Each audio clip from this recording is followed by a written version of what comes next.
grata satisfação de tê-los aqui, não só os magistrados, mas os nossos convidados, advogados, representantes de entidades sindicais, colegas de primeiro e segundo grau, nesse evento que tem por objetivo promover o debate dialético sobre o projeto de reforma trabalhista que tramita agora no Senado Federal. Só que quem que quer falar primeiro? Pode ser, então tá. Então vamos iniciar aqui, é um evento que vai seguir o mesmo modelo dos painéis pela manhã, né, seguindo as manifestações de cada expositor por 20 minutos e, na sequência, a abertura de debates com mesmo procedimento em relação a tempo também de questionamentos e oportunidade de manifestação de ambos os expositores sobre a questão levantada. Então, eu passo a palavra ao juiz Luzivaldo Luiz Ferreira para a sua manifestação, tratando-se de tema execução trabalhista, prescrição intercorrente, sucumbência e justiça do trabalho, ou seja, temas processuais.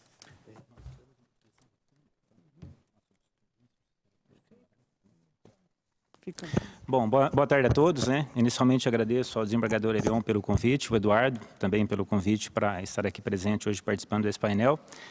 E boa tarde a todos os colegas. O tema que eu vou falar a respeito, né? Nós fizemos uma divisão, era prescrição intercorrente, sucumbência, justiça gratuita e honorários, né?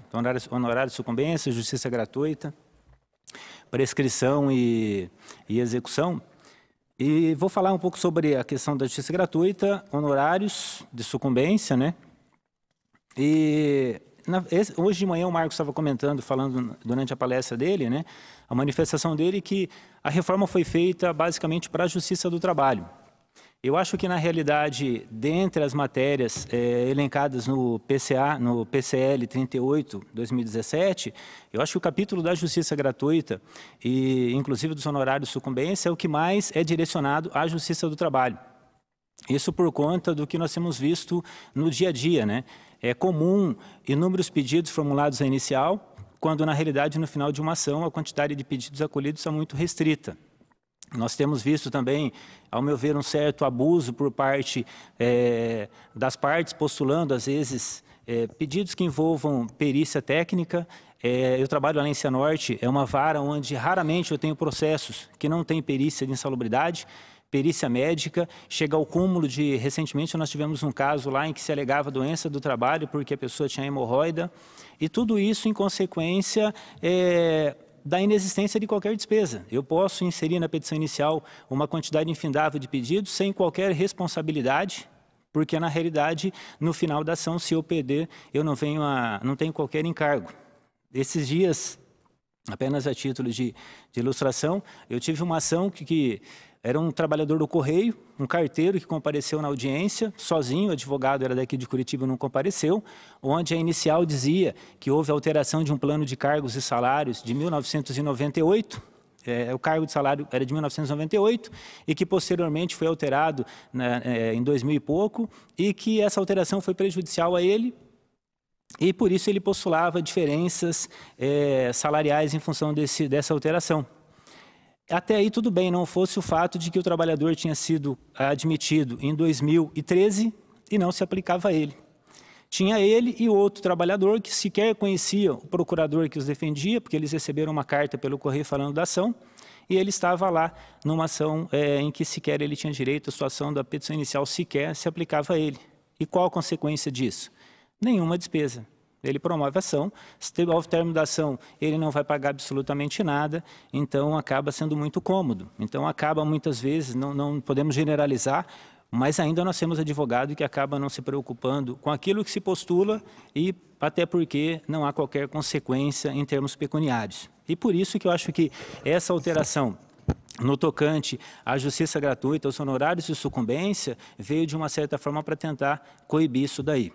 O projeto, ele na verdade tem alterações que não substanciais, como, por exemplo, o próprio 790, que mantém o benefício da justiça gratuita, mas, na realidade, apenas altera o valor do salário, né, o padrão considerado até então para deferimento do benefício da justiça gratuita, que outrora era 2 salários mínimos, agora 40% em relação ao limite máximo do benefício do regime geral da Previdência. Isso não é novidade também, nós já tivemos antes a Lei 10.537, que alterou o capítulo de custas, era 2 salários mínimos, foi elevado a 5 salários mínimos, agora apenas mudou o patamar, então nós não temos qualquer alteração substancial nesse aspecto, né?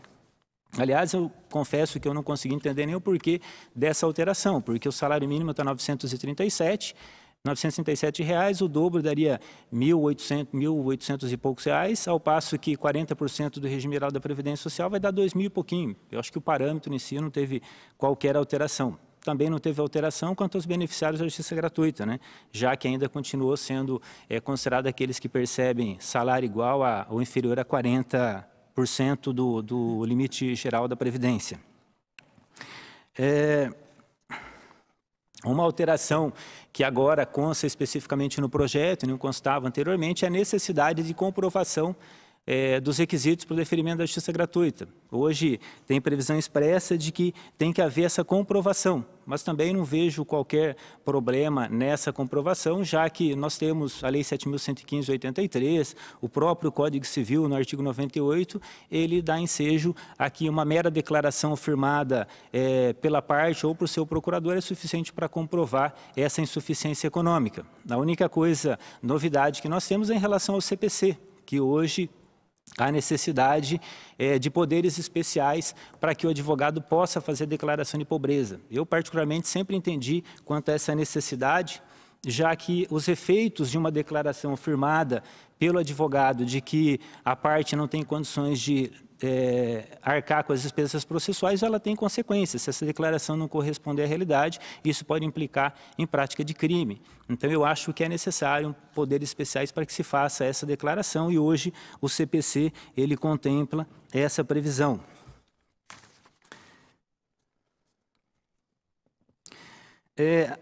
A alteração que mais vai gerar consequências, na verdade, para nós, da Justiça do Trabalho, que também não é novidade, já que antes da Lei 10.537 nós tínhamos essa previsão, é o artigo 790b, que trata da responsabilidade pelos honorários periciais, prevendo que a responsabilidade é da parte sucumbente na pretensão objeto da perícia, mas vem a novidade, ainda que beneficiário da justiça gratuita. Esse artigo, na verdade, ele retorna à redação anterior que nós tínhamos já desse dispositivo. Antes da Lei 10.537, nós já tínhamos previsão de que o benefício da justiça gratuita, ele abrangia somente custas e emolumentos, ele já não abrangia os honorários periciais, e agora, com a reforma, ele passa a não abranger também a justiça gratuita, coisa que tinha sido incluído pela Lei 10.537. E essa inclusão, na verdade, tem por finalidade justamente tentar controlar um pouquinho o que tem acontecido na prática com os excessos de postulações. Já foi dito aqui hoje de manhã que o orçamento do tribunal, acho que são 20 milhões, para arcar com esses custos de honorários periciais. E se nós pegarmos, e se nós considerarmos que nós somos um país, 24 tribunais, e o orçamento que é despendido com essas ações, gasto muito dinheiro por conta de perícias muitas vezes necessárias, em função da falta de triagem, muitas vezes, para a propositura dessas ações e consequentemente, gasto dessa importância na realização de perícias. E é comum, nós que atuamos em primeiro grau, às vezes situações em que a gente verifica que não há possibilidade de ser positiva uma perícia, e mesmo assim, a parte insiste, a gente tenta persuadi-la a desistir, de repente, do pedido que a gente sabe que não vai dar, muitas vezes perícias que já foram realizadas no estabelecimento e foram negativas, e ainda assim há insistência para a realização da perícia. Tá? Então, isso acaba onerando demais a União por conta disso. E acredito que essa reforma, imputando à parte a responsabilidade pelo pagamento dos honorários periciais, tem por finalidade coibir um pouco esses gastos. E hoje, algo que inclusive, acho que já tem sido considerado não somente por juízes de primeiro grau, mas também, acho que semana passada nós tivemos um evento e o desembargador Benedito informou que a 7ª turma tem mandado deduzir do crédito do autor o valor dos honorários periciais, caso ele tenha crédito a receber. Então, isso daí, na verdade, essa alteração do artigo 790, ao prever que será deduzido do crédito do autor o valor relativo ao benefício da justiça gratuita, ainda que ele beneficiar da justiça gratuita, se houver crédito, o valor dos honorários periciais será deduzido do crédito do autor, é algo que, na verdade, já tem sido feito, embora de forma incipiente, por alguns juízes do primeiro grau, e agora a 7ª turma, salvo engano, já tem atuado dessa forma. Então, do meu ponto de vista, é uma reforma que tem esse aspecto positivo, porque, infelizmente, tem havido bastante abuso. E a limitação da União ficaria restrita apenas, a União apenas arcaria com o pagamento de honorários periciais, caso o autor não venha a ter crédito a ser satisfeito. É lógico que, em razão dessa alteração, uma outra coisa que nós vamos ter que mudar também vai ser em termos de conciliação, porque nós vamos ter um pouco mais problema com a conciliação, já que se nós temos nos autos, para aqueles que têm o procedimento de realizar a perícia antes da instrução oral, se eu tenho uma perícia negativa nos autos e o autor vier a celebrar um acordo, eu vou ter que deduzir esses honorários periciais. Ou eu vou ter que tentar conciliar, convencer o empregador a efetuar o pagamento, ou, na verdade, eu vou ter que deduzir desse crédito dele. Então, é uma dificuldade que nós vamos ter que contornar na prática. É comum, às vezes, celebrar acordos celebrados em audiência de instrução, em que se fecha acordo por R$1.000, porque as perícias foram negativas. E como que vai ficar a questão dos honorários periciais? Já que, celebrando um acordo, ele tem um crédito e pela reforma eu teria que deduzir esse valor. Então, essa é a dificuldade que nós vamos ter e muitas vezes eu acredito que não vai ser difícil situações em que vai se preferir deixar ir para uma sentença, mesmo sabendo que vai ser inteiramente improcedente, porque desta forma a União vai arcar com essas despesas.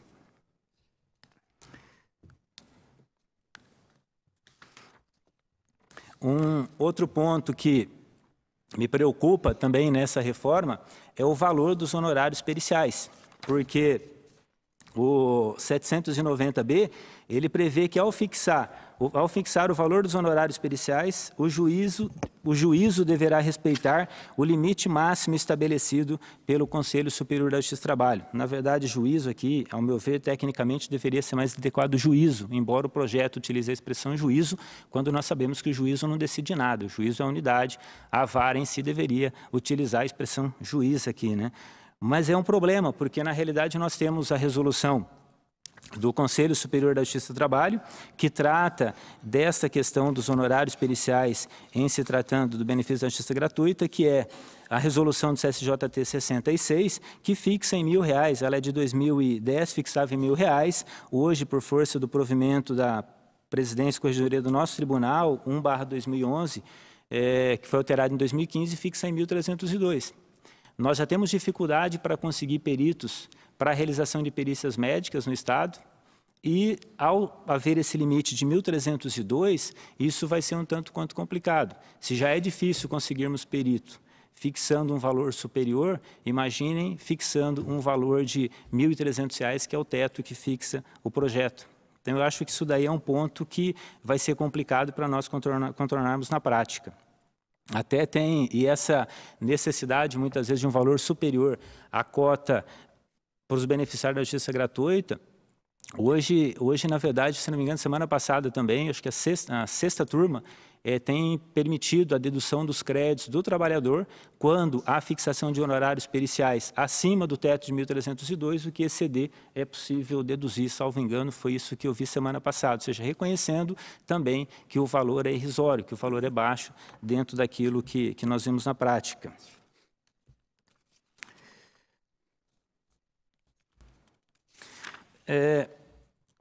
Um outro ponto que eu acho que é o mais polêmico, talvez, é a instituição dos honorários de sucumbência no processo de trabalho. Porque, primeiro que o fundamento que sempre foi sustentado para a não aplicação dos honorários periciais na Justiça do Trabalho, a aplicação subsidiária do CPC no processo do trabalho, sempre foi a subsistência da capacidade postulatória das partes. Como eu tenho a capacidade postulatória das partes, não é aplicável o CPC quanto aos honorários de sucumbência. E o projeto prevê honorários de sucumbência de 5% a 15%, mas, ao mesmo tempo, não há qualquer menção ou revogação do artigo 791-2. Então, se nós formos considerar que o fundamento pelo qual não era aplicável os honorários advocatícios no processo do trabalho era porque permanecia a capacidade postulatória das partes, é porque havia uma incompatibilidade entre a capacidade postulatória das partes e os honorários advocatícios. E o projeto silencia a respeito disso, silencia de forma expressa. Tá? Mas, ao mesmo tempo, eu estive pensando a respeito disso, seria possível sustentar que houve, na verdade, o término da capacidade postulatória das partes, mas, ao mesmo tempo, o próprio projeto de lei ele tem dispositivos onde ele deixa bem claro que há possibilidade da atuação das partes. O artigo que trata da atuação de ofício do juiz na execução, que é ponto que o Zé Aparecido vai discorrer, ele tem previsão de que não haverá atuação de ofício do juiz na execução se a parte não estiver representada por advogado, quando a parte estiver representada por advogado, ou seja, não vai haver atuação de ofício, salvo se a parte não estiver atuando sem representação por advogado, que permite, então, a conclusão de que vai permanecer a capacidade postulatória e a possível atuação, a despeito de sempre ter sido sustentado que o fundamento pela não aplicação dos honorários de sucumbência era justamente a capacidade postulatória das partes.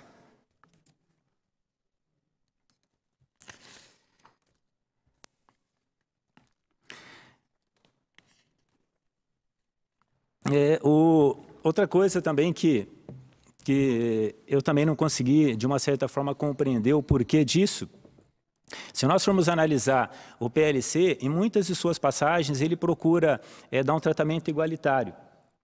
Ao processo trabalho, ele transcreveu muitos dispositivos do processo civil ao processo trabalho.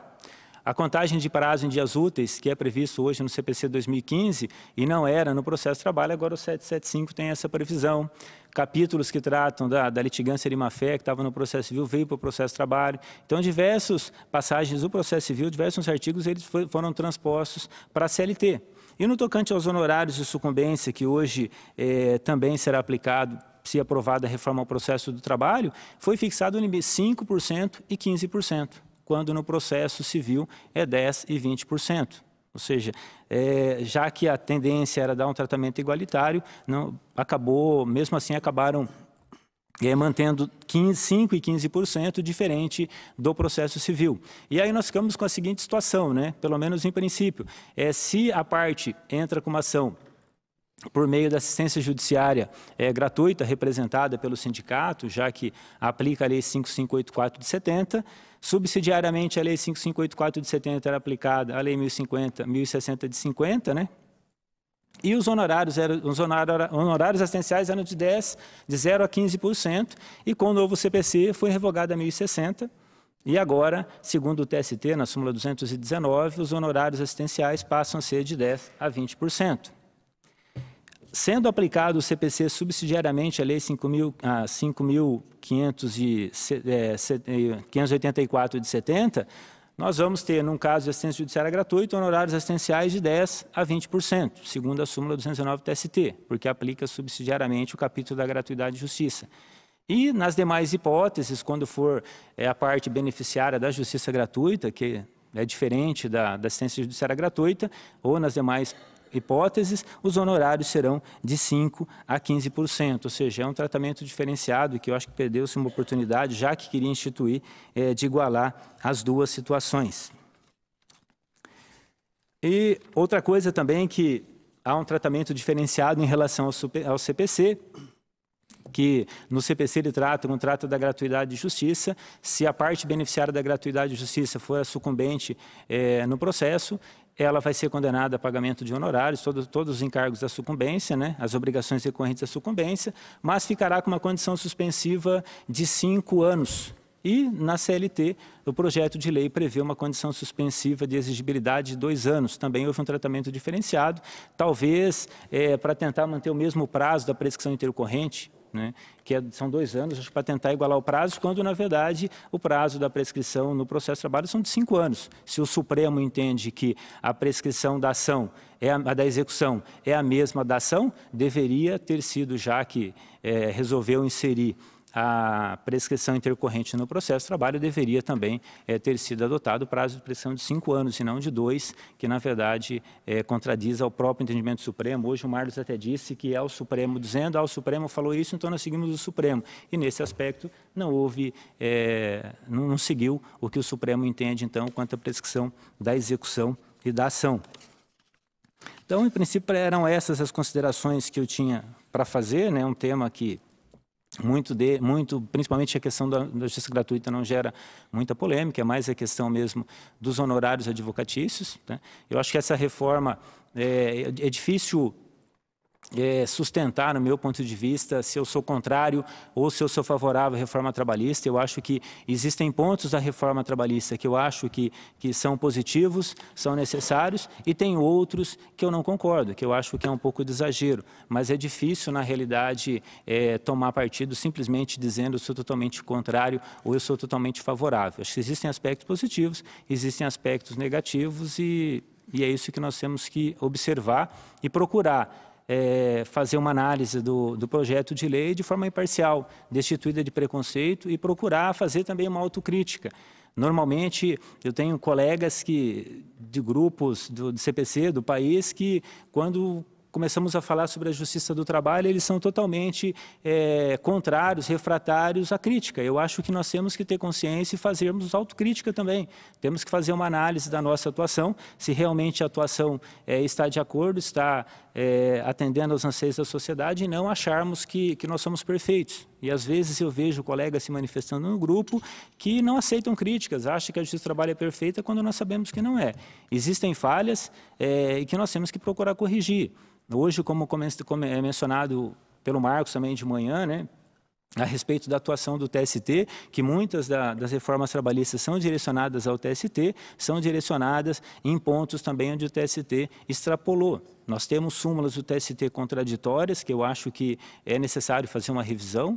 É possível citar várias súmulas do TST que são contraditórias, súmulas que ultrapassam muitas vezes os limites legais, entendimento mesmo do TST, que é objeto da reforma, de que a percepção de gratificação de função por mais de 10 anos, ela implica incorporação. O fundamento dela, na época que foi instituída, era uma previsão na legislação do servidor público, que permitia a incorporação quando percebida por um determinado período, e o TST até hoje continua aplicando essa súmula, condenando a pagar gratificação quando percebida por mais de 10 anos, sob o fundamento no princípio da estabilidade financeira, e essa reforma ela tem uma previsão específica nesse sentido, né? Então, acho que é necessário nós fazermos uma autocrítica, uma análise, para estudarmos as reformas considerando esses aspectos positivos e negativos da justiça do trabalho. Muito obrigado.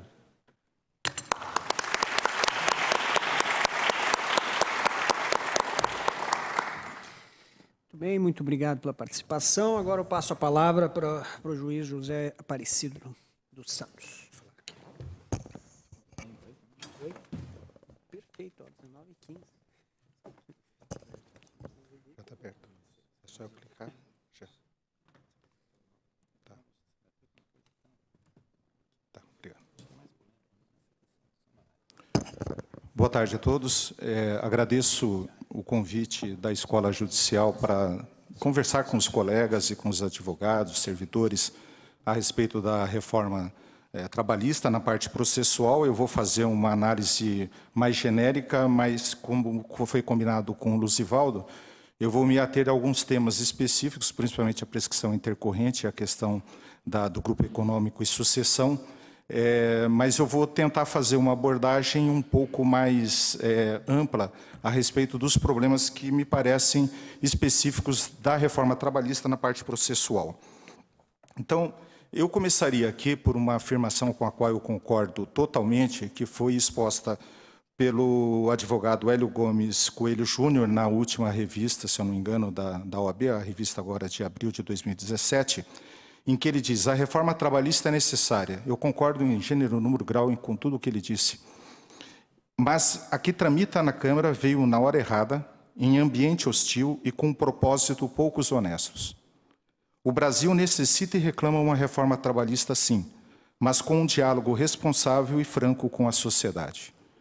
Por isso, eu, discordando do Luzivaldo, por quem eu tenho o maior respeito, mas eu acho que nesse tema da reforma, dá sim para se posicionar favorável ou contrário, porque não dá para você separar, pensar pontos que sejam positivos e pontos negativos, sem você olhar o que ela pretende no todo.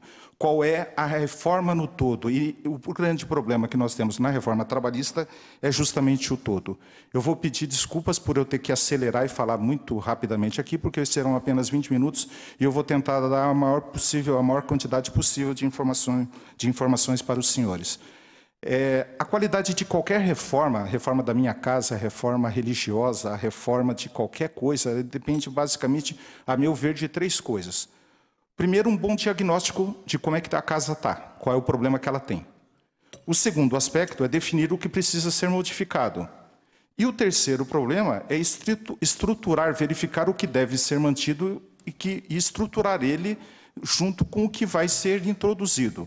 Como o Reginaldo falou da metáfora hoje em dia da fundação, de você construir a parede, é perfeito. Se você modifica uma parede e não verifica o restante, onde é que vai ficar aquela parede, e não faz a fundação devida, é lógico que a casa vai afundar. A impressão que eu tenho é que a reforma trabalhista é uma reforma de uma casa que vai afundar. E pior que isso, me parece que é uma reforma feita para a casa afundar, o que é pior de tudo. Então, eu acho que a técnica legislativa que está sendo utilizada agora é a mesma do CPC de 2015, que é da absoluta irresponsabilidade pelos resultados. Você faz da forma como acha, passa uma impressão de que teve debate, uma impressão de que teve democracia, e na prática faz o que querem os grandes, e os pequenos acabam sendo sempre prejudicados. Quando eu falo os grandes na reforma do CPC de 2015, eu falo alguns grandes escritórios de advocacia, e alguns pequenos escritórios de advocacia foram, a meu ver, os maiores prejudicados. E da mesma forma, me parece que está sendo feita a reforma trabalhista sem uma preocupação global num todo, uma preocupação com a sociedade, e não simplesmente quem vai ganhar ou quem vai perder. E tanto no CPC de 2015 como na reforma trabalhista, me parece que os culpados pelo fracasso, que me parece que é evidente, já estão previamente definidos. Serão os juízes.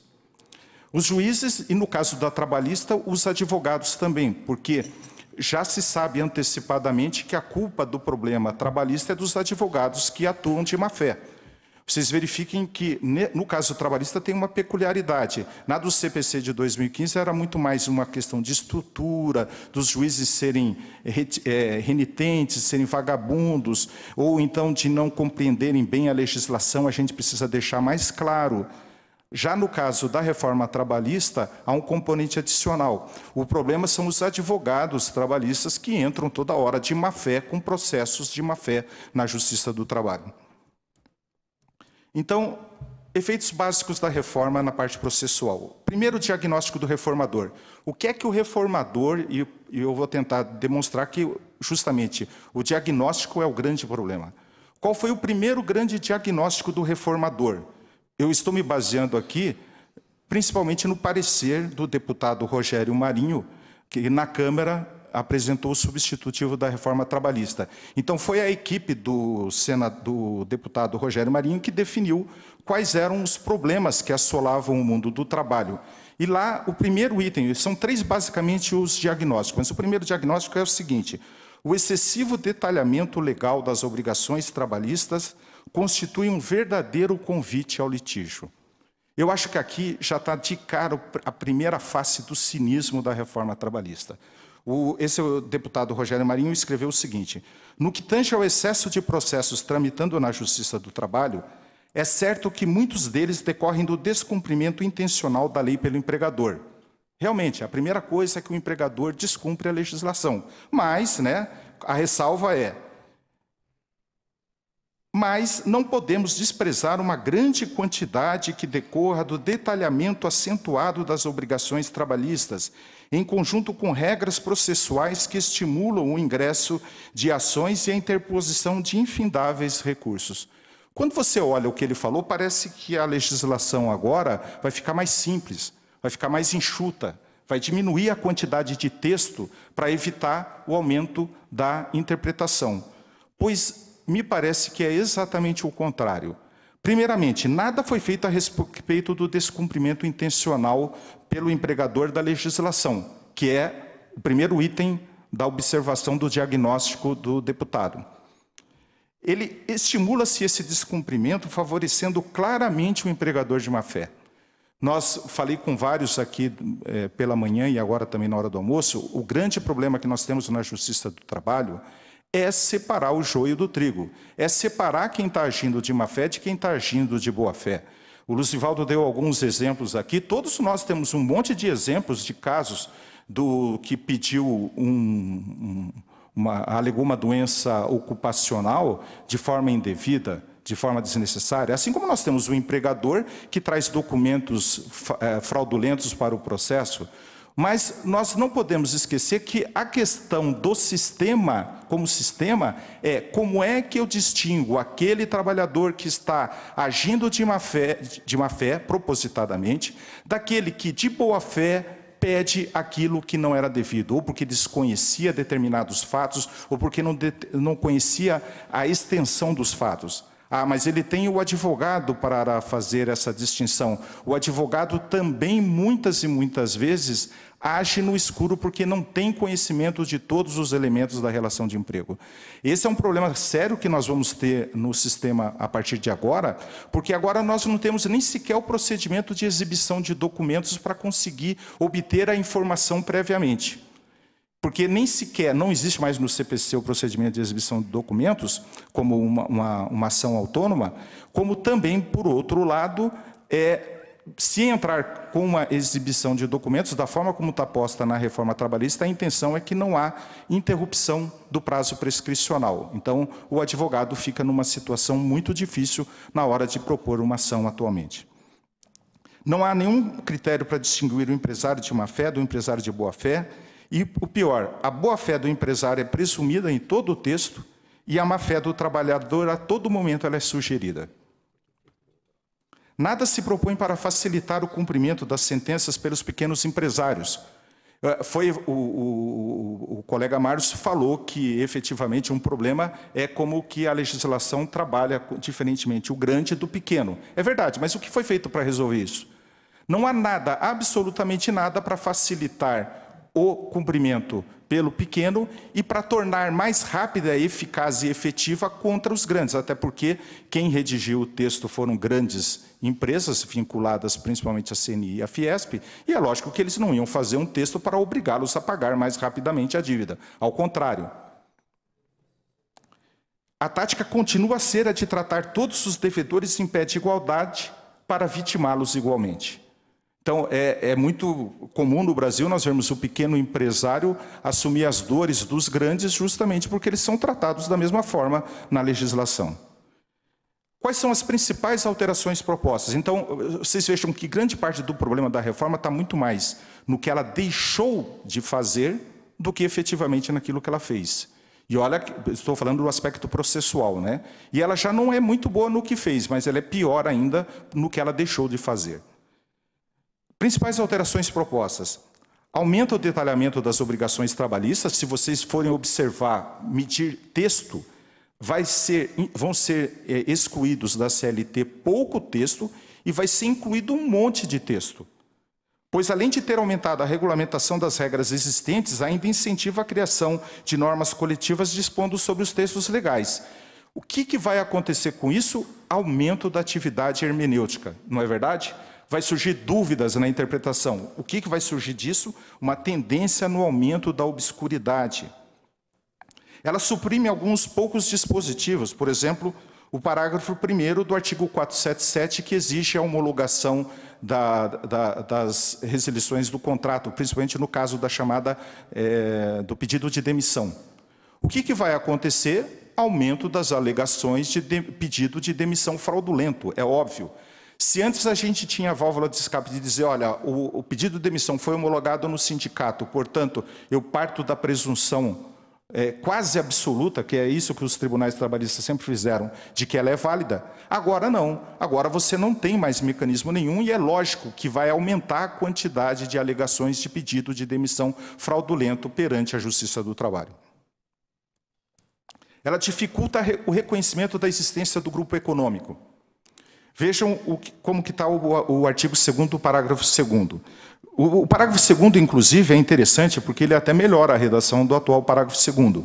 Ele diz, sempre que uma ou mais empresas, tendo, embora cada uma delas, personalidade jurídica própria, estiverem sob a direção, controle ou administração do outra, ou ainda quando, mesmo guardando a sua autonomia, ou seja, mesmo quando não exista uma relação de subordinação direta entre uma e outra, integrem grupo econômico, serão responsáveis solidariamente pelas obrigações decorrentes da relação de emprego. O texto está até muito legal, né? Fica parecendo, resolvemos aquele problema, fica bem claro que se elas estão apenas em relação de coordenação, elas são responsáveis. Mas quando você lê o parágrafo 3º, ele diz assim, não caracteriza grupo econômico a mera identidade de sócios, o que já é um problema, né? Ainda que seja um problema contornável, sendo necessárias para a configuração do grupo a demonstração do interesse integrado, a efetiva comunhão de interesses e a atuação conjunta das empresas delas integrantes. Ora, como que elas podem atuar integrantes e ainda haver comunhão de interesses com autonomia? Qual é a tendência? Aumentar a quantidade de incidentes para discutir a existência de grupo econômico. Se eu fosse advogado, eu discutiria já na petição inicial, voltaríamos àquele problema que nós tínhamos no passado, de incluir no polo passivo um monte de empresas do grupo econômico para discutir se há essa comunhão de interesses, se há uma integração entre as empresas, se há uma atuação conjunta entre elas, porque isso agora é requisito legal. O que isso gera? Aumento do trabalho na Justiça do Trabalho. Ele dificulta também o reconhecimento da sucessão, o Reginaldo já falou isso pela manhã. O artigo 448A, lá no parágrafo único, diz, a empresa sucedida responderá solidariamente com a sucessora quando ficar comprovada a fraude na transferência. O que vai ser necessário assim que houver a sucessão, seja já na petição inicial, seja na fase de execução, o advogado vai ter que requerer a inclusão daquela empresa no polo passivo e fazer a prova da fraude. E sabe-se lá Deus o que é fraude aqui, porque eles não dizem o que é fraude. Então fica mais um caminho aberto à interpretação do que é fraude nesse caso. Supõe-se que os artigos, outro problema grave, me parece, é que se supõe no texto que os artigos 10 e 448 da CLT tratam apenas de sucessão empresarial de empregadores, quando, na verdade, o artigo 10 e o 448 tratam de hipóteses muito mais amplas do que isso. Trata, inclusive, da alteração da empresa, pura e simplesmente, da alteração social, da alteração jurídica da empresa, e não exclusivamente de sucessão. Bom, a tendência, me parece, será um aumento de fraude em transmissões fraudulentas de empresas por meio de terceiros. Em princípio, só o sucessor responde pelas dívidas, né? Então, é lógico que vai aumentar a quantidade de sucessões fraudulentas. Há uma dificuldade de prova sobre a responsabilidade do sucedido, porque se pressupõe que toda a alteração não afeta os direitos dos trabalhadores. Então, o trabalhador é que tem que provar que foi afetado negativamente por aquela sucessão, por aquela modificação. Outro aspecto, facilita a má-fé dos sócios na gestão da empresa. O artigo 10A diz que o sócio retirante responde subsidiariamente pelas obrigações trabalhistas na sociedade relativas ao período em que figurou como sócio, somente em ações ajuizadas até 2 anos depois de averbada a modificação do contrato, observada a seguinte ordem de preferência, que é basicamente como funciona hoje, né? A proposta não se preocupa em distinguir quem está de má-fé de quem age de boa-fé. A regra é para todo mundo, e é logicamente que a presunção é de que o sócio sempre esteja de boa-fé. Quais são as tendências, ao meu ver, dessa alteração legal? Primeiro, aumentar a discussão na fase do conhecimento da responsabilidade dos sócios. É lógico, se eu tenho só 2 anos para propor uma ação contra o sócio, eu tenho que propor essa ação o mais rápido possível, alegando justamente que há fraude. A tendência, portanto, será dos escritórios de advocacia procurarem incluir os sócios no polo passivo o mais rápido possível, porque senão ele perde o direito de executar os sócios. Aumentar o já epidêmico uso de laranjas na constituição de sociedades por cota de responsabilidade limitada e modificações sucessivas e fictícias dos sócios. Nós sabemos que uma praga, e a Lava Jato está aí para mostrar isso a todo momento, uma praga brasileira é que nós somos um grande laranjal, toda hora surge um novo laranja. Ora, isso daí só vai aumentar porque é isso o que a legislação está claramente favorecendo. Segundo o diagnóstico do reformador, ativismo judicial, está escrito com todas as letras no projeto, no parecer do relator. Os tribunais trabalhistas ultrapassam sua função de interpretar a lei para decidirem contra a lei. E, aliás, é curioso, Luzivaldo, falar em autocrítica, porque toda vez que alguém me fala de autocrítica da Justiça do Trabalho, ele está criticando o outro. Ninguém faz autocrítica de si mesmo. E aí, quando falam aqui, a Justiça do Trabalho tem que fazer uma autocrítica, nós estamos falando assim, o TST está errado. O TST tem que mudar a jurisprudência. Isso daqui, à esquerda ou à direita, o discurso é sempre o mesmo. A autocrítica aqui, minha gente, quando eles estão criticando o ativismo judicial, eles não estão criticando o TST, não. Eles estão criticando o juiz lá da vara, porque os mesmos argumentos utilizados aqui para criticar o TST, ou a essa ou aquela turma do tribunal, como sistematicamente eu ouço nos corredores, na verdade, a crítica que está fazendo a você, juiz de primeiro grau, principalmente na parte processual. Porque o que ele está dizendo aqui é que nós somos ativistas demais, porque o juiz do trabalho dá impulso demais na execução. O juiz do trabalho quer cobrar o devedor, o que é um absurdo. Agora, inclusive, nós temos que fazer mecanismos para evitar que o juiz de ofício atue com esse ímpeto todo na execução.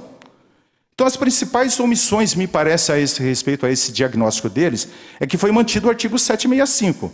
O 765, curiosamente, está lá mantido. E os juízes e tribunais do trabalho terão ampla liberdade na direção do processo e velarão pelo andamento rápido das causas, podendo determinar qualquer diligência necessária ao esclarecimento delas. Ou seja, esse dispositivo, que de algumas formas é utilizado no Brasil de forma até antidemocrática, de forma exagerada, ele está mantido no sistema e agora vai começar a entrar em conflito com outros, como a mudança que foram realizadas em outros dispositivos. O outro mais sério ainda é a manutenção das redações do artigo 769 e 889 da CLT sobre a aplicação subsidiária da Lei 6.830 e das regras processuais do direito processual comum. Ora, se o nosso problema todo é que nós temos ativismo judicial demais, porque a lei não é boa, a lei não é clara, não era de esperar que se tivesse uma melhor delimitação do problema da aplicação subsidiária do CPC, se é justamente esse o problema que com mais frequência nós enfrentamos, que mais divergência nós temos. O exemplo claro é o artigo 523 do CPC, que é o antigo 475J. Não só foi mantida a redação do artigo 880 como está, integralmente, que o devedor deve ser citado por mandado de oficial de justiça para pagar em 48 horas, como, no final das contas, não há absolutamente nenhuma referência ao que se aplica do CPC, o que deve ser aplicado ou não. As principais alterações propostas, quais são? Altera alguns dispositivos legais para sepultar a jurisprudência do TST, como, por exemplo, a súmula 277 da ultratividade e a 437 do intervalo intrajornada, né? E, curiosamente, confere uma grande discricionalidade aos juízes na inversão do ônus da prova. Ou seja, vai aumentar novamente discussão judicial a respeito do que deve ser invertido e não deve ser invertido em matéria de ônus da prova. Os juízes não podem, essa é a grande modificação, não podem executar de ofício se o autor tem advogado. Grande modificação. Para nós aqui no Paraná, então, é zero praticamente, né? É lógico que o advogado vai sempre executar de ofício. Então, há um claro objetivo de eliminar ao máximo o princípio inquisitivo do processo do trabalho. O objetivo principal é afastar o argumento contrário ao reconhecimento da prescrição intercorrente, porque o nosso argumento contra a prescrição intercorrente sempre foi que a execução podia ser movida de ofício, então o objetivo foi esse, tornar possível a prescrição intercorrente e eliminar esse argumento, mas me parece que as tendências disso daí será o prolongamento dos processos na fase de conhecimento e aquela rapidez na execução vai continuar existindo porque nós aumentaremos o reconhecimento da prescrição intercorrente. Então, nós seremos muito rápidos na execução, porque nós tenderemos a aumentar o trabalho na fase de conhecimento para depois sermos muito rápidos e eficientes na execução. Fazendo o quê? Extinguindo os processos pelo reconhecimento da prescrição intercorrente. Me parece que não é essa a função da Justiça do Trabalho nem do Poder Judiciário como um todo. Lamento não ter podido falar sobre todo o tema, mas vou respeitar o tempo e qualquer coisa a mais, a gente no debate a gente pondera mais alguma coisa.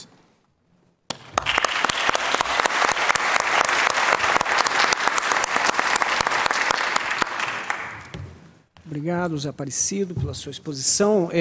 Então, abrimos agora espaço para questões, alegações, pontuações, inicialmente para os magistrados. Alguém quer se manifestar? Reginaldo, depois... Boal, é que está quase atrás da coluna ali. Reginaldo. Na análise da dimensão de direito material do projeto, há evidências claras de que o trabalhador é visto como um cidadão menor, uma espécie de cidadão de segunda categoria. Já na parte processual, isso vai aparecer de algum modo também. Eu colocaria a pergunta para o colega Luzivaldo, o colega Zé Aparecido, sobre o critério objetivo de deferimento da gratuidade da justiça, né?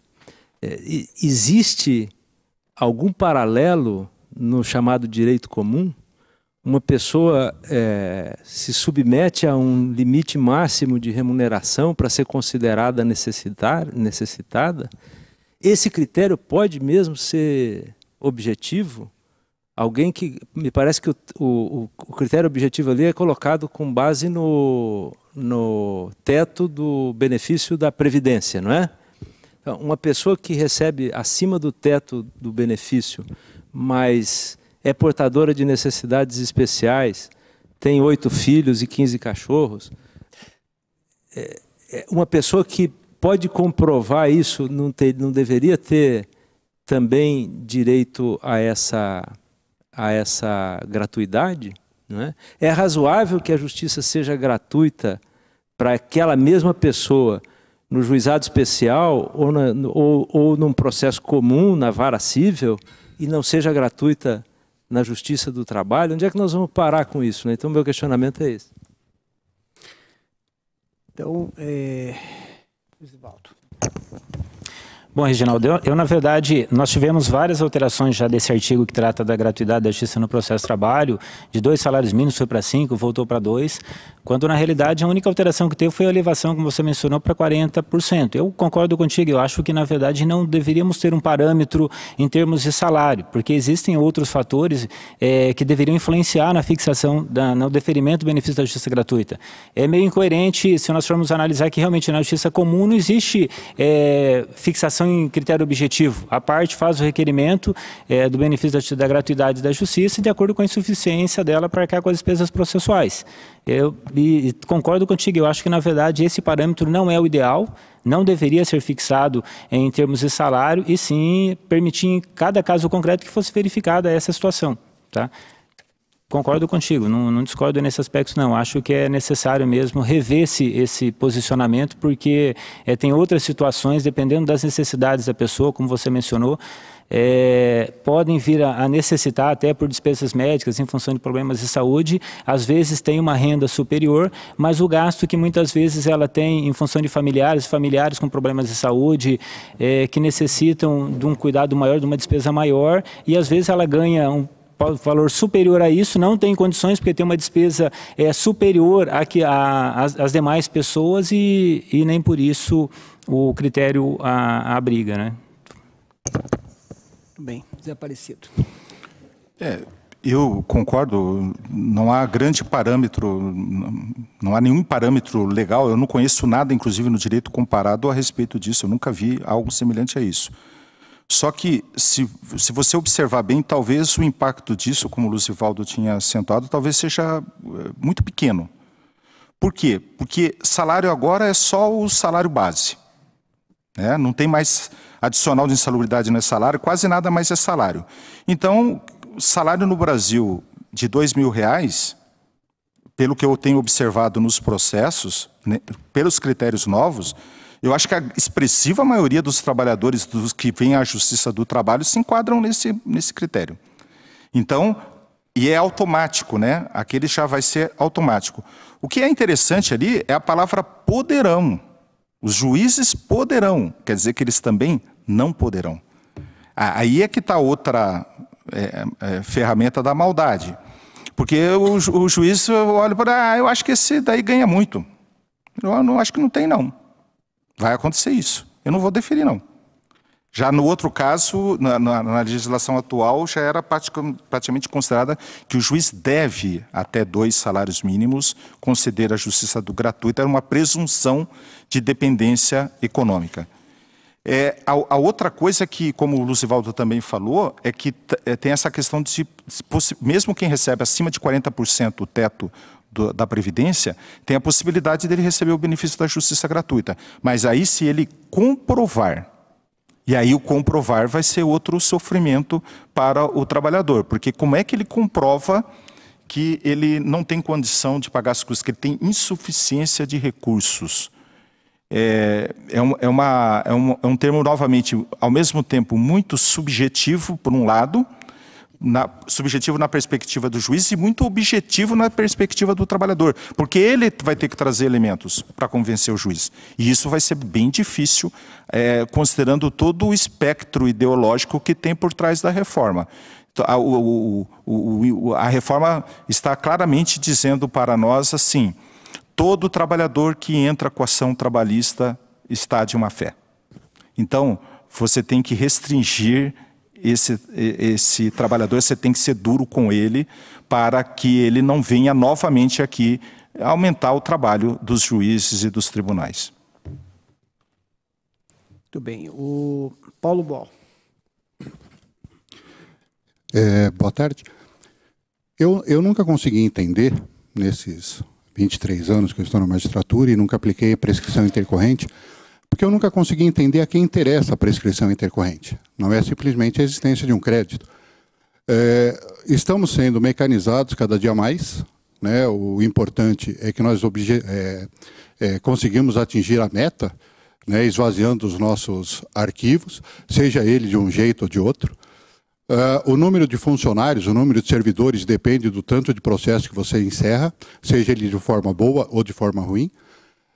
E dentro do que o Zé Aparecido me falou, acabou de falar, nós simplesmente viramos estatísticas. A prescrição intercorrente, para mim, é isto. É uma forma de encerrarmos o processo sem qualquer satisfação à sociedade. O projeto Horizontes aqui é uma prova viva de que, mesmo processos que estão tramitando há 10, 15 anos, encontram condições de solução, atendemos efetivamente o jurisdicionado. E eu gostaria de saber, na visão dos senhores, a quem beneficia a tal da prescrição intercorrente que nós estamos aí, pelo menos, né, desde que eu estou na magistratura, há 23 anos discutindo. Né? Qual que é o grande mérito da existência da prescrição intercorrente na Justiça do Trabalho? Se permite, acho que eu falo, porque eu tinha ficado com esse tema e não consegui falar. Então, Zé Aparecido. Eu vou responder a pergunta, porque era o último tema do último diagnóstico que eu não tive condição de, não tive tempo para chegar. Essa questão da prescrição intercorrente é mais uma vez aquela base da ideia de que se o empregador não tem bens, não tem condição, o raciocínio de base inicial é até bem inicial, ele fica com aquela espada de Damocles sobre a cabeça, ele vai ficar 10, 15 anos, ele nunca mais vai poder retornar para a atividade econômica. Esse é um argumento, inclusive, muito razoável, muito correto. Nós deveríamos ter um modelo em que, se o empregador encerrou por atividade sem má-fé nenhuma, pelas condições econômicas daquele momento, ele não vai ficar com o nome sujo, como nós costumamos dizer, para o resto da vida. Esse raciocínio é muito razoável. O remédio é que é totalmente equivocado. Porque o remédio da prescrição intercorrente, além de ser um falso remédio, ele é um remédio que sepulta o devedor de má-fé, livra o devedor de má-fé. Eu concordo com você, que já falamos várias vezes a esse respeito, o grande problema da prescrição intercorrente foi introduzido no nosso meio por uma questão estatística, o que é um absurdo. A gente precisa eliminar processos do arquivo provisório. Isso é uma coisa sem sentido. Mas para o devedor que está lá, por exemplo, com o nome numa BNDT, ou que está no cartório com um protesto, e ele fica 10, 15 anos com o nome lá registrado, realmente é um problema a ser resolvido e que deveria ter se pensado numa solução para isso. O sistema americano, por exemplo, tem modelos para resolver esse tipo de problema, porque ele traz obrigações para esse devedor, para ele se recompor. Ele tira o nome dele, vamos dizer assim, do rol dos devedores, mas, de outro lado, traz outras obrigações para ele e tenta resolver esse problema de outros mecanismos que nós não vamos discutir aqui. Aqui não. Aqui a única coisa é a borracha da prescrição intercorrente. Só que nós todos estamos esquecendo um detalhe importante. Prescrição intercorrente, pelo próprio texto que está aqui no dispositivo, só ocorre se o credor não adotar uma medida prevista, determinada pelo juiz. O juiz determina, por exemplo, que ele indique bens e ele não indica. Ora, é muito fácil você acabar com a prescrição intercorrente. Os advogados já estão acostumados com isso na justiça comum. Só vão trazer essa prática para nós.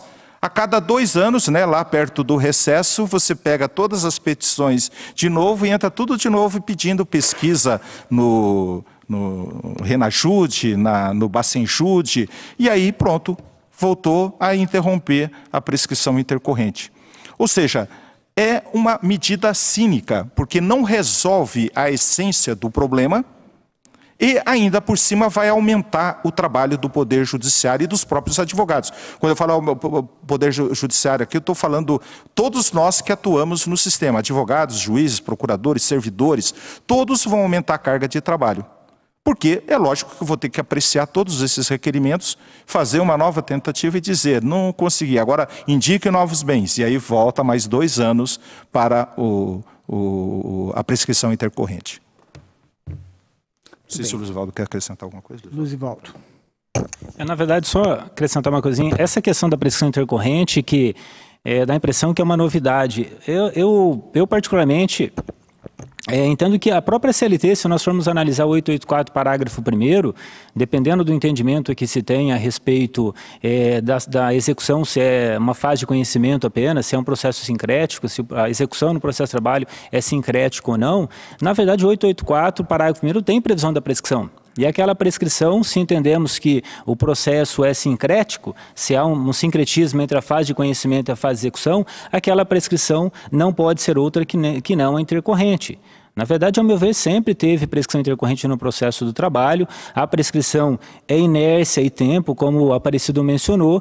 Se não houver inércia, não há a questão da prescrição. E, na realidade, a quem interessa, costuma-se falar, na verdade, a finalidade que a gente mais escuta, interessa apenas ao devedor, ao mau devedor que não quer pagar. Sim, mas não é somente ao mau devedor. A prescrição ela tem a finalidade da instituição dela, para assegurar, tem finalidade de segurança jurídica, é o fundamento que a gente sempre utiliza para evitar que fique, como o Aparecido mencionou, o processo pendente durante muito tempo. Só que é algo que eu acho que não temos por que nos preocupar, desde que a parte seja diligente, como o Zé Aparecido comentou. Prescrição é inércia e tempo. Se não houver inércia, não tem porquê. Só que nós temos processos em tramitação que estão no arquivo provisório, desarquiva, manda intimar a parte não se manifesta. Ou seja, o próprio credor não demonstra qualquer interesse no prosseguimento. A secretaria fica desarquivando os autos, renova todas aquelas diligências, não consegue nada, manda para o arquivo de novo. Se intima a parte não toma providência. Uma coisa é a parte ser diligente e pelo menos se manifestar. Estar sempre atenta a manifestar interesse ainda de futuramente receber o seu crédito. O problema é que tem muitas situações em que isso não acontece. Se há um credor que efetivamente é diligente, que demonstra que tem interesse na continuidade de receber aquele crédito, tudo bem. Então, não vejo maiores problemas quanto à questão da prescrição, quando efetivamente o credor demonstra interesse no recebimento do seu crédito, pelo menos na tentativa de recebimento. Muito bem, Eduardo Baracá. Eu gostaria de redimensionar um pouquinho o debate sobre a necessidade de uma reforma trabalhista. Eu não sei se há quem defenda aqui efetivamente a CLT de 43, ou se, porque o debate, pelo que a gente percebe, é o debate do projeto 6787 de 2016. Porque nesse debate, me parece muito importante nós analisarmos o que ocorreu antes de 2016, para efeito de quem acredita que seja necessária alguma reforma trabalhista. Ora, se é necessária alguma reforma trabalhista, qualquer que seja, alguma reforma, é importante que nós analisemos, me parece, inclusive no ponto de vista processual, o que não foi feito nos últimos 12, 15, 20 anos antes de 16, antes da apresentação desse projeto de lei. Como eu concordo com o Ricardo, que esses dias deu uma palestra brilhante, e ele afirmou que a história não é linear, a história é cíclica. Então, evidentemente, eu não acho que aqui seja o ponto final. Não acho que essa reforma seja o ponto final. Mas ela é um momento histórico importante. O momento histórico da atuação marcante do neoliberalismo, que aproveitou uma brecha importante para inserir, como disse o Reginaldo hoje, um show de horrores. Mas esse show de horrores só foi possível por conta de uma inércia histórica dos líderes trabalhistas, dos líderes sindicais, que absolutamente nada fizeram durante os governos dos respectivos presidentes da República. Eu digo governo Lula e governo Dilma, que diante de uma evidente necessidade de reforma trabalhista, quedaram-se silentes e deixaram que o barco corresse. Ora, na primeira oportunidade, como a história é cíclica, o neoliberalismo se impôs, e agora nós estamos aos 45 do segundo tempo, estamos aqui debatendo um projeto que eu acho que não sei se alguém duvida de que vai ser aprovado, e que talvez seja necessária como lição nós aprendermos que a omissão, às vezes, ela é mais grave do que nós agora ficarmos aqui num debate, me desculpe, eu não quero, na verdade, agredir ninguém, mas num debate corporativo, né? Porque o que me parece aqui é que nós estamos num debate corporativo, né? Isso vai ser bom para o advogado, vai ser bom para o juiz, nós vamos reduzir a pauta, nós temos 4 milhões de processos, ou nós aqui, enquanto classe dirigente, classe que pertence à elite da nossa sociedade, nós estamos discutindo aqui uma relação que, a rigor, nós conhecemos a partir do processo. Eu não sei se nós temos muita experiência com relação a estar em um dos polos de empregado e empregador, de se sujeitar a um poder de direção coercitivo, a um assédio moral efetivo. Então, nós, na verdade, esgotei, né? Obrigado. Nós, na verdade, me parece aqui que nós estamos um pouco no plano teórico, no plano do que deveria ser, e creio eu que a reforma trabalhista que a gente imaginava, que nós imaginávamos, nós perdemos um pouco o bonde da história. E talvez isso seja importante como aprendizado. Quem quer começar? Zé. Eduardo, acho que eu nunca divergi tanto de você quanto agora. Sabe por quê? Porque, embora você olhando na aparência você tenha uma certa razão, essa questão da omissão, é sempre a mesma reclamação que é sempre feita. Omissão de quem, né? Eu vim aqui falar mais da parte processual, então eu vou te dizer que na parte processual, por exemplo, ao contrário do que você está dizendo, se tentou bastante modificar a legislação. Eu mesmo participei de uma comissão em 2011, para fazer modificações na parte da execução. O ministro Dall'Azen convocou, eu acho, na minha opinião, já comentei várias vezes isso, inclusive comentei na lista quando eu pedi sugestões, na lista da Mata quando eu pedi essas sugestões, eu gostaria que tivesse sido mais democrático, ouvido não só os juízes, os advogados, eu acho que deveria ter sido feito algo mais amplo, mas o ministro Dall'Azen disse que o momento era aquele, porque fazia parte de um pacto com os poderes, tinha que ser rápido, ele não tinha tempo para fazer um debate maior. Dentro das possibilidades, foi uma reforma até razoavelmente, uma proposta razoavelmente democrática, para aumentar a eficiência da execução, para trazer o que tinha de melhor do CPC, para modificar as regras de interpretação subsidiária. Então, se tentou fazer alguma coisa, nós não fomos omissos, não. O TST não foi omisso em relação a isso. O que não há é espaço para modificações que efetivamente tendam à melhoria do sistema. O objetivo não é melhorar o processo do trabalho. Nós já tivemos várias tentativas, vários debates dentro do movimento associativo para tentar fazer um código de processo do trabalho.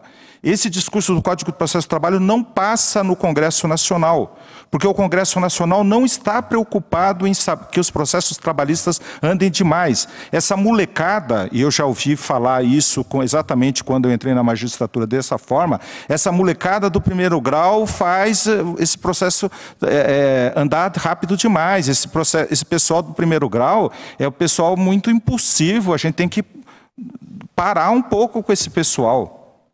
Então, eu acho que não houve omissão na parte processual.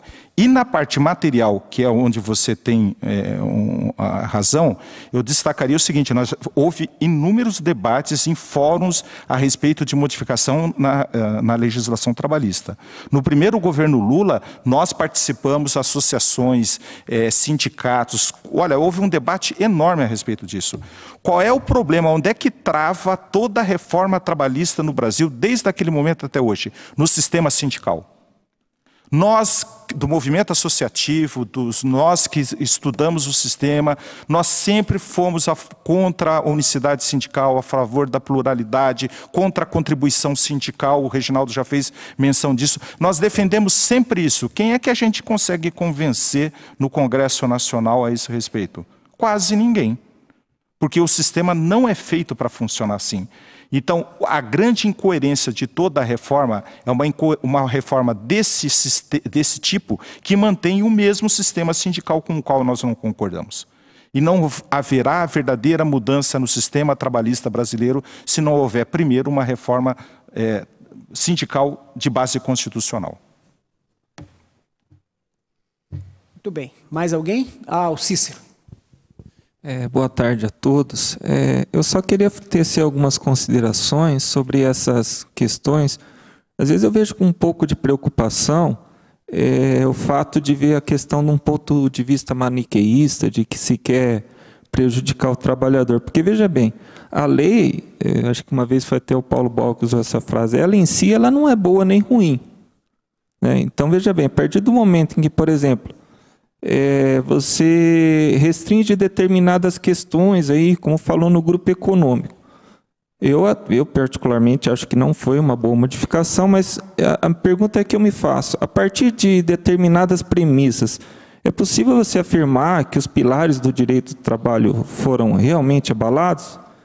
Por exemplo, a irredutibilidade de salário, que é preceito constitucional, mas poderia ser objeto de... Olha, vamos criar 12 hipóteses de redução de salário para estimular o pessoal a colocar na negociação coletiva. A lei poderia fazer esse estímulo. É uma situação. Outra questão, não se tocou no artigo 468 da CLT. Lembrando aqui que na questão da irredutibilidade salarial, pelas experiências aí, o Mazuro, o Júlio, que já tiveram no Portugal, na Espanha, lá tem uma crise, a primeira coisa, que o Zeno está aí também, a primeira coisa que eles fazem é reduzir salário, coisa que não existe na nossa legislação, salvo a hipótese de negociação coletiva. O 468 também não se mexeu. Questão de hora de sobreaviso, que é uma legislação do ferroviário e que hoje se aplica indiscriminadamente a todas as categorias. Não se mexeu. Eu não sei se, talvez alguém aqui possa ter experiência de direito comparado, se existe algum país que estabeleceu a responsabilidade ilimitada do sócio pelo crédito trabalhista, como é a jurisprudência trabalhista. Também não sei se isso existe em outros países. Então, eu me questiono se a reforma trabalhista realmente tem esse cunho de abalar. Lógico, existe um direito aí que está sendo retirado, existe realmente algumas questões aí como o trabalho intermitente que poderia ser melhor regulamentado. Mas eu acho que se vê essa questão de uma forma muito maniqueísta. Por quê? Eu prefiro ver a questão sobre o exame dos fatos. Eu observo, por exemplo, Estados Unidos. É um país que tem problema de exploração de mão de obra em determinados focos ou até de subempregos? Tem sim. E assim como a Inglaterra é o país da Europa que mais restringe direitos trabalhistas. Só que existe um fato da realidade que trabalhadores da Espanha e de Portugal, que tem uma legislação bastante protecionista, vão trabalhar na Inglaterra. E trabalhadores do mundo inteiro vão trabalhar nos Estados Unidos. Então, acho que, às vezes, eu, sinceramente, não sei se essa reforma trabalhista vai ser boa ou não. Eu acho que só os fatos vão poder demonstrar. Agora, é como a abertura que o Collor fez.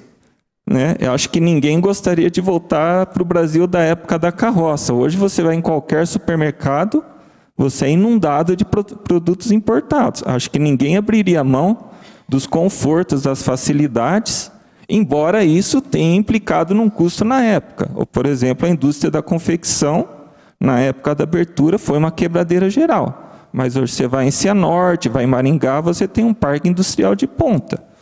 Então, eu acho que, às vezes, a gente tem uma visão um pouco maniqueísta, e citando até uma questão que o Zé Aparecido falou.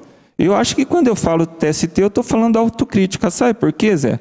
Porque eu aplico mais de 95% dos precedentes do TST.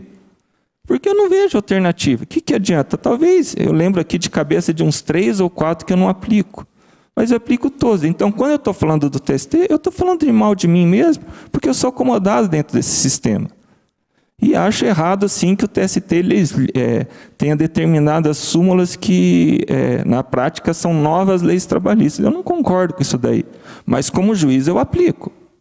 Por quê? Porque eu não vejo utilidade em ficar... Enfim, sou adepto da disciplina judiciária, de não evitar criar falsa expectativa à parte. Se eu estou errado ou não é outro problema. Posso até estar errado, mas eu sou assim. Então, é para os dois comentarem, né? Luzivaldo, quer começar? Luzivaldo. Bom, inicialmente eu concordo contigo que quanto a essa questão das reformas, não consigo particularmente ver que vai afetar um dos pilares da justiça do direito do trabalho. O pilar do direito do trabalho é a relação de emprego, mas ao mesmo tempo que eu entendo que não vai afetar um dos pilares da relação de emprego, esse contrato de trabalho intermitente, eu acho que é algo que só no dia a dia que nós vamos verificar se efetivamente isso vai ter eficácia, já que até o projeto, ao meu ver, às vezes tem pontos contraditórios quanto previsão de férias, pagamento de férias proporcionais a cada término de prestação de serviço e, ao mesmo tempo, prevê que vai ser concedido férias anuais.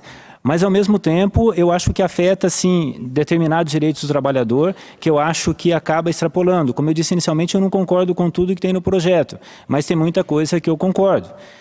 A questão da duração de trabalho mesmo, ao meu ver, prevê a possibilidade de compensação de jornada, compensação no prazo de 6 meses por mero acordo individual entre empregado e empregador, quando a Constituição Federal exige negociação coletiva.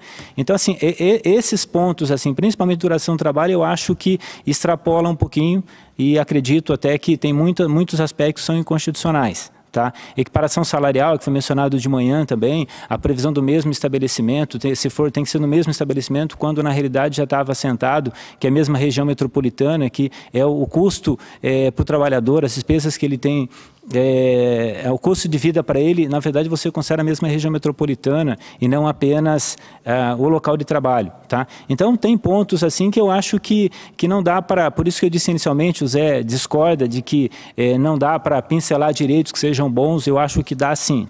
Tem alterações que eu acho que são salutares e tem outras com as quais eu não concordo. Tá? Mas não vejo como afetar o direito do trabalho, um dos pilares do direito do trabalho, porque, ao meu ver, o pilar do direito do trabalho é o contrato de emprego e isso está sendo preservado, embora exista também restrições de direito. Afirmar, nós não podemos também ser tão inocente a ponto de ficar pregoando que não vai haver qualquer restrição do direito, quando, na realidade, basta olhar o projeto e nós verificamos que isso é possível, sim. Tá? Quanto à questão da autocrítica, aproveitando que você tocou no ponto, que o Zé comentou que quando nós falamos em autocrítica, nós mencionamos o TST. Quando eu digo uma autoanálise da Justiça do Trabalho, a Justiça do Trabalho é composta pelo juiz de primeiro grau, pelo tribunal e pelo TST. Então, a autocrítica envolve TST também. Então, quando nós fazemos uma análise mencionando o TST também, não deixa de ser autocrítica, porque ele compõe a Justiça do Trabalho também. Muito bem. Zé. Bom, a primeira questão é a seguinte, eu tentei ao máximo aqui me escapar da tentação de comentar coisas de direito material, porque o meu objetivo era falar de direito processual. E no aspecto processual, você há de convir, eu estou insistindo na coisa, que o pior não é o que foi feito, o pior é o que deixou de ser feito. E o que foi feito feito com propósito. Você fala que isso é maniqueísmo. Eu não concordo com a abordagem. Essa história de que nós estamos numa fase em que a vontade das pessoas já não tem significado nenhum, não é verdadeira. Há uma vontade por trás desse movimento. Há uma vontade explícita. A vontade na parte processual é muito clara. Vamos fazer tudo o que for possível para o empregador não pagar. Tá escrito com todas as letras isso, é só você olhar. Se você me apontar uma regra que diga que o princípio da efetividade, que agora é de natureza constitucional, tenha sido buscado nesse projeto, aí eu lhe dou razão. De falar que o meu ponto de vista é maniqueísta, porque eu estou vendo esse aspecto só pelo lado ruim. Ora, o que deixou de ser feito em matéria processual é muito mais ostensivo, é muito mais forte do que o que foi feito. O que foi feito já é ruim, mas o que deixou de ser feito é muito pior. Você diz que os pilares do direito do trabalho não foram afetados. Bom, primeiro que o que é o pilar do direito do trabalho é uma coisa um tanto obscura, um tanto vaga. É o que? A irredutibilidade salarial é o pilar? Bom, se é isso, está resolvido o problema, porque agora nada é salário, então nada se reduz, né? Porque se todos os adicionais de remuneração não são salário, o empregador vai poder acabar com eles em determinadas condições. Então, o princípio da irredutibilidade salarial, você disse que não foi modificado, mas eu acho que foi sim. Agora, de qualquer forma, como o Luzivaldo falou, se o pilar do direito do trabalho é a relação de emprego, então nós temos que lembrar que tem regras bem claras a respeito de autonomia, com o objetivo claro de aumentar as hipóteses de relação autônoma. Na verdade, de transformar aquilo que é emprego em relação autônoma. Isso está claro no projeto. Agora, o que eu acho que é mais grave, e toda hora, a todo momento eu vejo isso em debates dessa natureza, são esses comparativismos de direito, esse direito comparado de uma forma totalmente equivocada. Não quero ser grosseiro, mas quando você compara legislação americana, sistema americano com o Brasil, você tem que separar claramente o joio, as coisas que têm condição de vir de lá e que têm condição de vir de cá. Você diz, por exemplo, que em Portugal e na Espanha a redução de salários é dentro da normalidade do sistema. Porque lá a irredutibilidade de salários nem está prevista na Constituição. Mas se lembre de uma diferença muito grande do sistema. Lá, em Portugal, quando se reduz um salário de um trabalhador, todos os trabalhadores sofrem essa redução. Porque parte-se da premissa de que a lei vai ser cumprida. Porque o princípio em regra do sistema é de cumprimento da lei. No Brasil, o princípio do sistema é cada um se vire a própria sorte e quem for mais esperto é que se dará bem. A lógica que é do descumprimento da legislação. A lógica é que o mais esperto que arrumar um artifício para se dar bem, ele vai entrar num sistema concorrencial melhor do que os outros.